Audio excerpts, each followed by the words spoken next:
सहनाववतु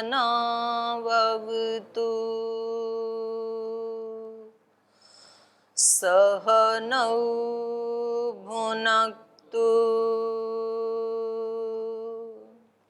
सह वीर्यं करवावहै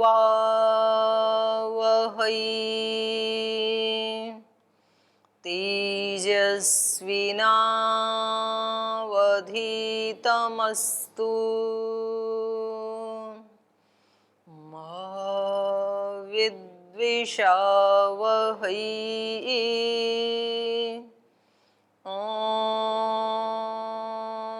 व्रतानां व्रतपति व्रतं चरिष्यामि तच्छकीयं तन्मेराध्यताम्।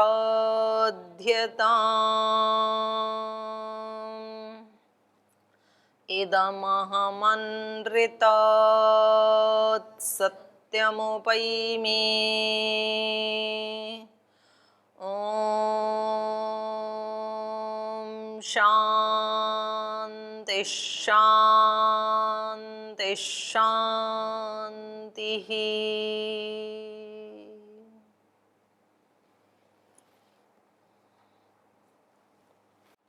तो कल के पाठ में हमने पढ़ा था कि दूत जो हैं वो अयोध्या पहुंच गए हैं, राजदूत, और उन्होंने सब महाराज दशरथ को निवेदन किया है, जो भी इन्होंने संदेश दिया था राजा जनक ने, कि इस प्रकार से आपके पुत्रों ने राजा जनक की जो शर्त थी धनुष तोड़कर सीता को प्राप्त करने की, उसको पूरा किया है। और ऐसी साक्षात शक्ति का ही जो अवतार है, ऐसी माता सीता का संबंध आपके कुल से जुड़ने जा रहा है। तो यदि आपके सभी मंत्रिमंडल के लोग और आपके जो कुल गुरु हैं वशिष्ठ जी, वामदेव जी आदि, इनके साथ आप मंत्रणा करके हमें ये बताएं कि आपको ये स्वीकार है ये संबंध, और यदि स्वीकार है तो आपको तुरंत ही मिथिला आने का आमंत्रण महाराजा जनक ने भेजा है, विदेह राज जनक ने भेजा है। तो ये प्रसंग चल रहा था। तो पीछे का कुछ पूछना है आपको? चलिए आगे चलते हैं। तो इन्होंने कहा दूत वाक्यम तु तच्छ्रुत्वा, उस दूत के ये वाक्य सुनकर के राजा परम हर्षितः, महाराजा दशरथ अत्यंत हर्षित हुए। और हर जो गृहस्थ होता है तो उसको ऐसा उन्होंने बताया कि एक तो जब उनको पुत्र रत्न की प्राप्ति होती है तो बड़े हर्षित होते हैं, जब उनको कोई पहली संतान प्राप्त होती है, पुत्र हो या पुत्री हो। और दूसरी बार जब उसका शादी होती है, रिश्ता होता है, तब उनको बड़ी प्रसन्नता होती है कि हमारे पुत्र पुत्रियां मैच्योर हो गई हैं। तो ऐसे ही बहुत बड़ी उम्र में तो इनको संतान की प्राप्ति हुई थी महाराजा दशरथ को। और कब बचपन में ही उनको लेके गए थे विश्वामित्र जी, कब उनकी शिक्षा दीक्षा पूरी हो गई। और आज एक इतने ऊंचे कुल खानदान के साथ एक ऐसी सुयोग्य,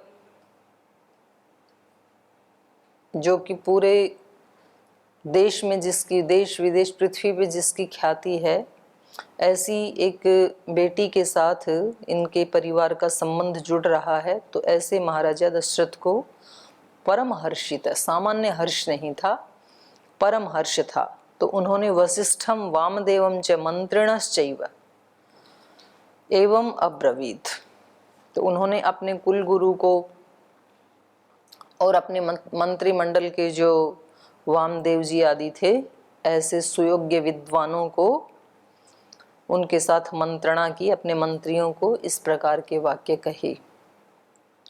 तो राज्य के कीर्ति प्राप्त करने में और सुयोग्य होने में एक ये भी रहस्य है कि जिनको अपने राज्य की, अपने राष्ट्र की कीर्ति को बहुत ऊंचा ले जाना है तो उनको अपने मंत्रिमंडल में ऐसे आध्यात्मिक ऋषियों को भी जरूर रखना चाहिए। अब ये पता नहीं कहाँ से धारणाएं, ना कुछ धारणाएं हम ऐसे ही अज्ञान में चला देते हैं और वो चलती ही रहती हैं। बोल जी साधु सन्यासियों को तो राजनीति से क्या मतलब। जैसे श्रद्धेय स्वामी जी महाराज ने जब आंदोलन किया 2009 से लेके 2013 तक, 9, 10, 11, 12, 13, 5 साल तक पूरे देश में घूमे, एक एक दिन में 10-10, 15-15 प्रोग्राम किए, एक जिले से दूसरे जिले में, एक तहसील से दूसरी तहसील में, पूरे देश को जगाया कि भाई तुम्हारे पास एक अधिकार है अपने राजा को चुनने का, तो कैसा राजा होना चाहिए, ऐसे उन्होंने जगाया। तो बहुत जगह उस समय के हजारों केस हैं स्वामी जी के ऊपर कि उन्होंने उस सभा में ऐसे क्यों बोला। वो अपना योग सिखाएं, साधु संत हैं तो योग की बात करें, वेद दर्शन उपनिषदों के उपदेश दें, उनको इससे क्या मतलब है। तो ये तो इसी का ही उपदेश है, रामायण का ही उपदेश। रामायण से ही हमें पता लग रहा है कि महाराजा दशरथ के कुलगुरु और मंत्रिमंडल के सदस्य मंत्री कौन हैं, ऋषि हैं, महर्षि वशिष्ठ, जो त्रिकाल दृष्टा, जिनकी इतनी ऊंची आध्यात्मिक स्थिति की, जिन्होंने विश्वामित्र जैसे राज ऋषि को भी धूल चटा दी। तो ऐसी ऊंची स्थिति वाले ऋषि को तो राजनीति से कोसों दूर रहना चाहिए, कहीं हिमालय की गुफा में जाकर के ऐसे लगता है। और हमने ऐसी परंपरा चला भी दी कि इनको क्या मतलब है, इनको तो बहुत दूर रहना चाहिए राजनीति से। ये तो ठीक है कि उनका अपना एक ऋषि धर्म है, उनका अपना एक अध्यात्म धर्म है, लेकिन ऐसे व्यक्ति को मंत्रिमंडल में या राजनीति के या राजा के पास रखने से 2 लाभ हैं। एक तो ऋषियों की टेस्टिंग होती रहती है, हिमालय में जाके तो सब कोई अनासक्त हैं, जब कोई चीज मिल ही नहीं रही है तो वहां तो सभी संयमी हैं। पर उसके बिल्कुल राज दरबार में रह करके, शरीर इंद्रिय के भोगों के बिल्कुल उत्कृष्टता में रह करके भी जो व्यक्ति अपने आप को संयमित रख सके, उनसे अनटच रख सके, तो एक तो ऋषियों का भी टेस्टिंग है, उनकी भी परीक्षा है। और दूसरा, राजा कहीं इधर उधर जाने लगे, प्रमाद करे, राजमद में चूर होकर के, तो उसको दिशा निर्देश देंगे कि भाई ऐसे नहीं, क्योंकि राजा भी एक तरह से भगवान का ही दूसरा रूप होता है, प्रजापति। तो उसको अपने घर परिवार से, अपने संबंधियों से, अपने संतानों से जो उसके धर्म हैं या जो उसका अटैचमेंट है वो सेकेंडरी होता है। राजा के लिए प्रथम होती है उसकी प्रजा। तो यदि राजा इस बात को भूलने लगे, जैसे दशरथ जी भूलने लगे थे, जब विश्वामित्र जी आए श्री राम को मांगने के लिए, तो उन्होंने साफ मना कर दिया कि राम तो मैं नहीं दूंगा आपको, और चाहे आप कुछ भी मांग ले, मेरी चतुरंगिणी सेना मांग ले, स्वयं मैं चलूंगा आपके साथ युद्ध करने के लिए, लेकिन राम को नहीं दे सकता हूं, क्योंकि ये तो मेरे को वृद्धावस्था में तो प्राप्त हुए और अभी तो इनकी सूरत देख के भी मन नहीं भरा है मेरा। तो अभी से आप इनको ऐसे महाजंगल में ले जा रहे हैं और वहां भी राक्षसों के साथ युद्ध करने के लिए, जिनको पराजित करना बड़े बड़े देवताओं के लिए भी सुलभ नहीं है, बड़े बड़े योद्धाओं के लिए भी आसान नहीं है, और ऐसे असुरों को मारने के लिए, राक्षसों को मारने के लिए आप मेरे सुकुमार को ले जाना चाहते हैं, ये मैं नहीं दे सकता हूं। तो उस समय उनकी बुद्धि कैसी हो गई थी, राग युक्त हो गई थी उनकी बुद्धि, मोह युक्त हो गई थी। अपने परिवार, अपने संबंध को उन्होंने प्रायोरिटी पे रख लिया था, प्राथमिकता पे रख लिया था। तो उसी समय वशिष्ठ जी का काम था। जैसे कुछ लोग बोलते हैं, बोलते युद्ध हो रहा था महाभारत का कुरुक्षेत्र के मैदान में, तो युद्ध के मैदान में इन आध्यात्मिक बातों का क्या मतलब, गीता के उपदेश का क्या मतलब। ये तो कहीं एकांत में, कहीं पर्वत पे, कहीं गुफा में, कहीं ऐसे एकांत स्थान में ये तो उपदेश दिए जाते हैं, कोई कथा आदि का वाचन किया जाता है। युद्ध के मैदान में तो युद्ध की बात करनी चाहिए, वहां उपदेश का क्या काम? युद्ध के मैदान में ही उपदेश का काम है।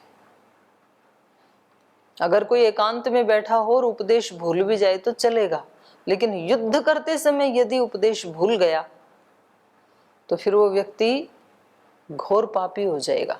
इतने लोगों का संहार करके, इतनी हिंसा करके, और यदि वो अनासक्त नहीं है तो कितनी हिंसाएं लग जाएंगी उसके सिर पे।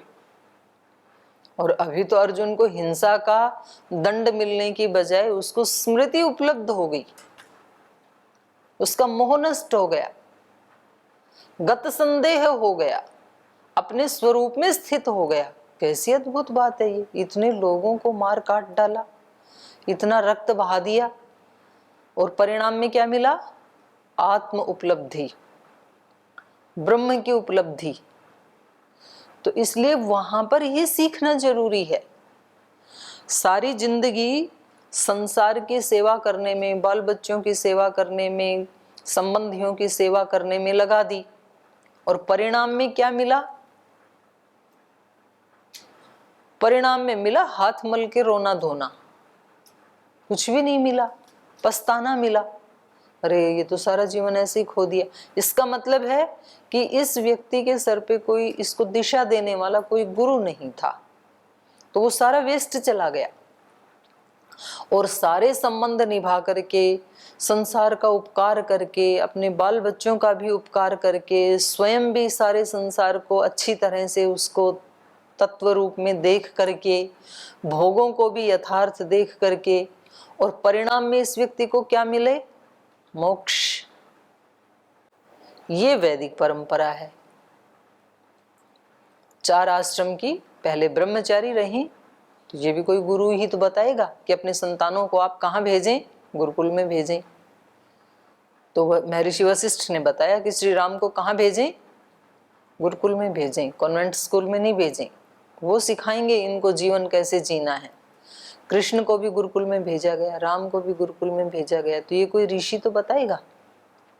तो पहले ब्रह्मचर्य आश्रम, फिर उसके बाद गृहस्थ आश्रम। वो तो बिरली आत्माएं होती हैं, कोई जिन्होंने पिछले जन्मों में अनुभूति कर ली और अब की बार उन्होंने कहा कि नहीं अब इसको स्किप कर देते हैं गृहस्थ को, तो बहुत कम होते हैं। नहीं तो ठीक रास्ता तो वो ही है कि पहले ब्रह्मचर्य से गृहस्थ आश्रम में जाएं, लेकिन गृहस्थ आश्रम में जाके वहां मरने के लिए नहीं जाते, ये भी गुरु बताएगा। एक समय के बाद उससे बाहर निकलना है, फिर वानप्रस्थ लेना है। सबके लिए कंपलसरी है ये वैदिक धर्म में, वैदिक परंपरा में। लेकिन दुर्भाग्य ये कि वैदिक परंपरा की दुहाई देने वाले लोग भी वानप्रस्थी बनते नहीं है, और वानप्रस्थी बन भी जाएं तो सन्यास लेते ही नहीं है बिल्कुल भी, या तो बचते नहीं सन्यास तक। वानप्रस्थ भी अपने सुविधा के अनुसार ले लेते हैं, अपने जो मेन घर था उससे निकल के बाहर वाले में रहने शुरू कर दिया, जो गांव के बीच में मकान था उससे बाहर आ गए बस। लेकिन मेंटेलिटी नहीं बदली। वानप्रस्थी का मतलब होता है कि अब वो पूरे समाज के लिए और पूरे गांव के लिए, पूरे शहर के लिए समर्पित है, जिम्मेदार है, नहीं कि केवल अपने घर के लिए जिम्मेदार है। गृहस्थ में अपने घर के लिए जिम्मेदार है, अपने संबंधियों के लिए जिम्मेदार है, उसके अतिरिक्त 10% वो देश धर्म की सेवा के लिए भी उसको देना चाहिए। 10%। वानप्रस्थ में जस्ट उल्टा हो जाता है, 90% सबके लिए, 10% केवल परिवार के लिए।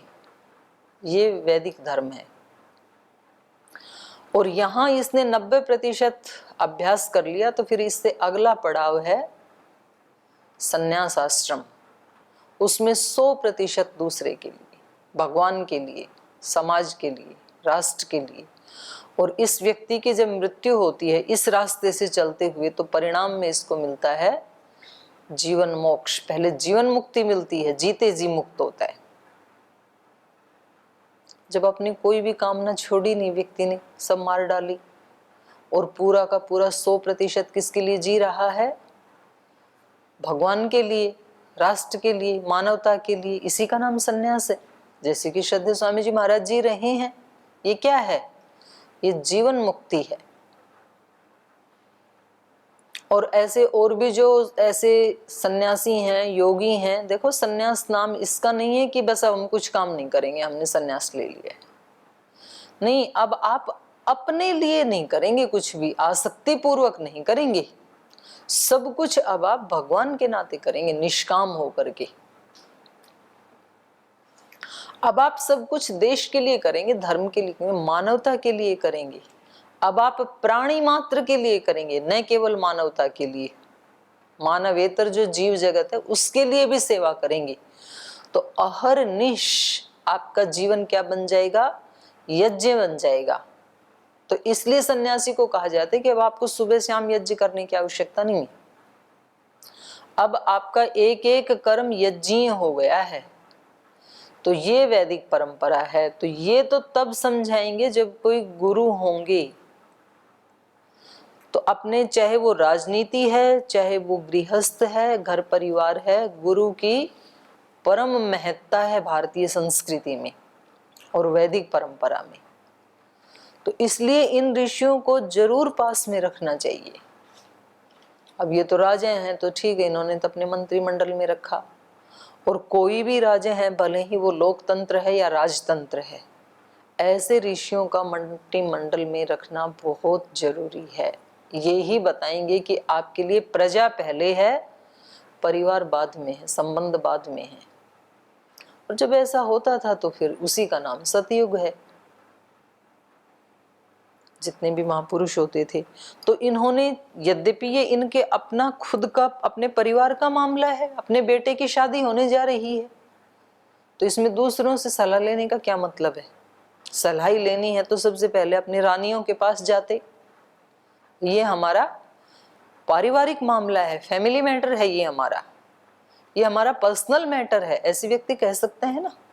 आज का कोई एमपी है, कोई पीएम है, सीएम है, तो उसके घर का कोई अपना मामला होता है तो वो मंत्रिमंडल के साथ शेयर थोड़ी करता है।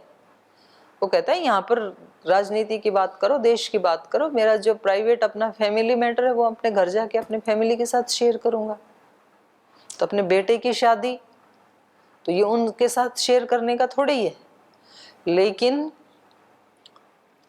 क्योंकि ये एक पिता होने से पहले एक राजा भी हैं, और राजा का ये कर्तव्य बनता है कि उसके राज में जो कुछ भी विशिष्ट कार्य होगा वो ऋषियों की देखरेख में ही होगा, उन्हीं की अनुमति से होगा।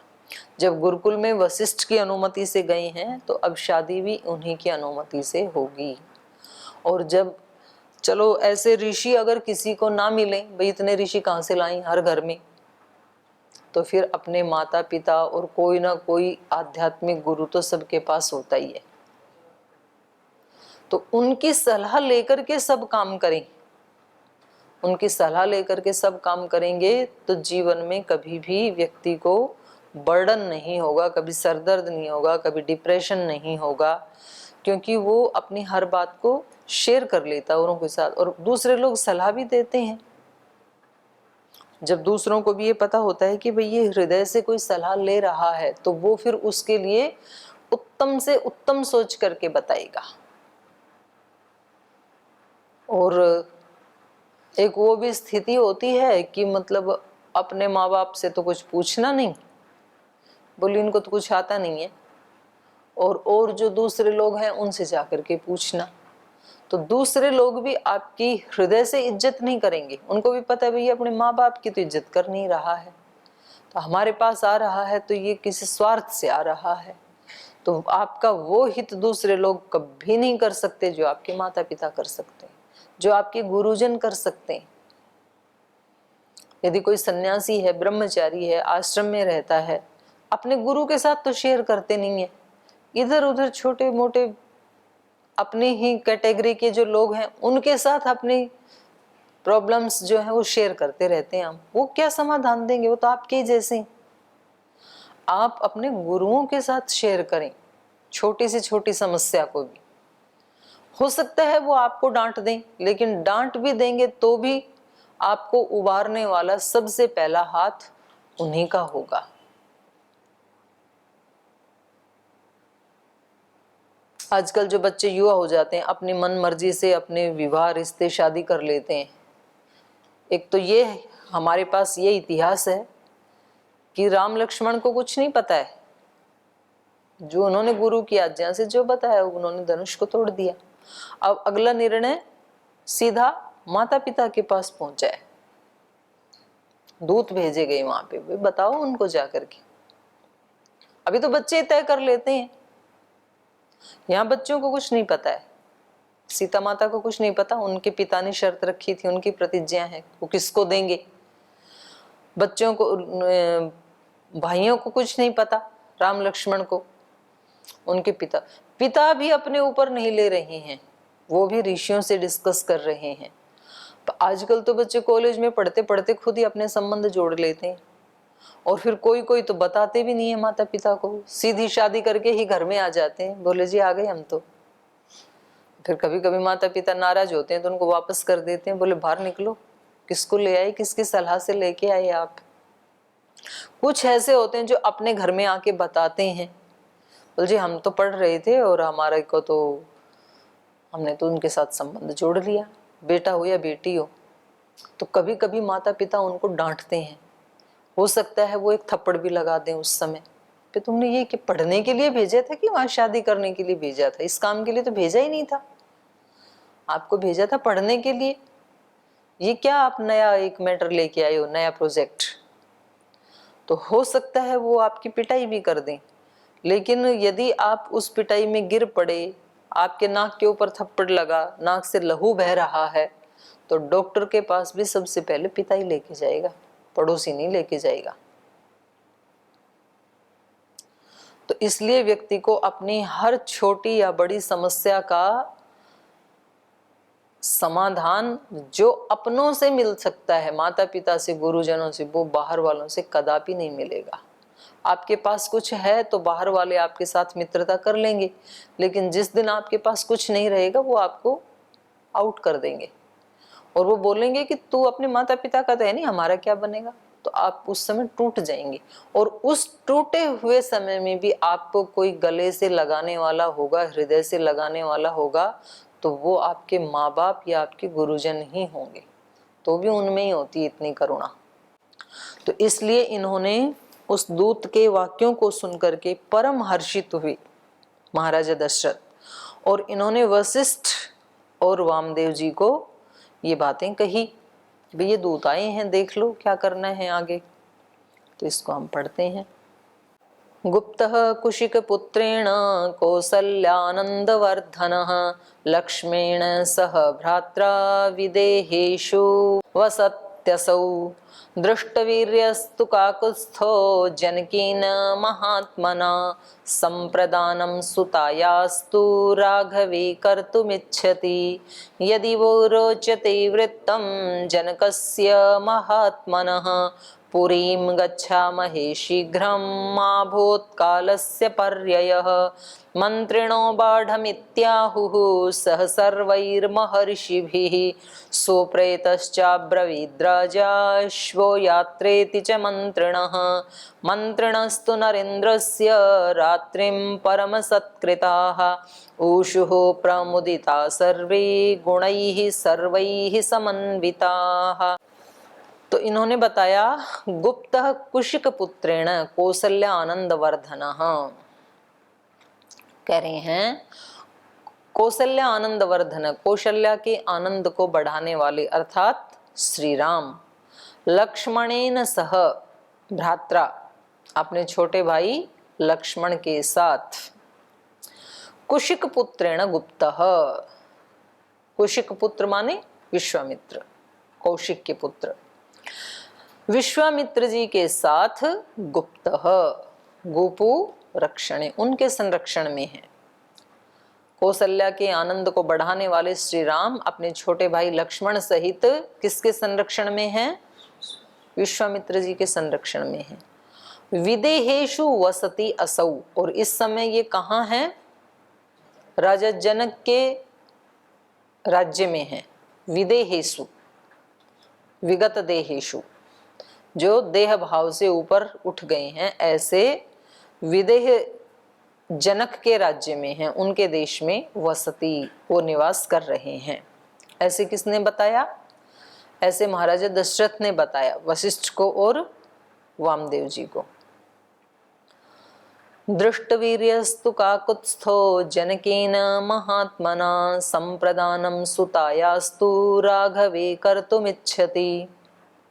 और ये भी बताया कि काकुत्स्थ दृष्टवीर्यस्तु जनकेन महात्मना, जनक महात्मा के द्वारा जो अपने श्री राम हैं काकुत्स्थ, वो दृष्टवीर्यस्तु उनका पराक्रम देखा गया। अपने मंत्रिमंडल को बता रहे हैं, अपने गुरुजनों को बता रहे हैं कि श्री राम का जो पराक्रम है वो जनक के द्वारा देखा गया।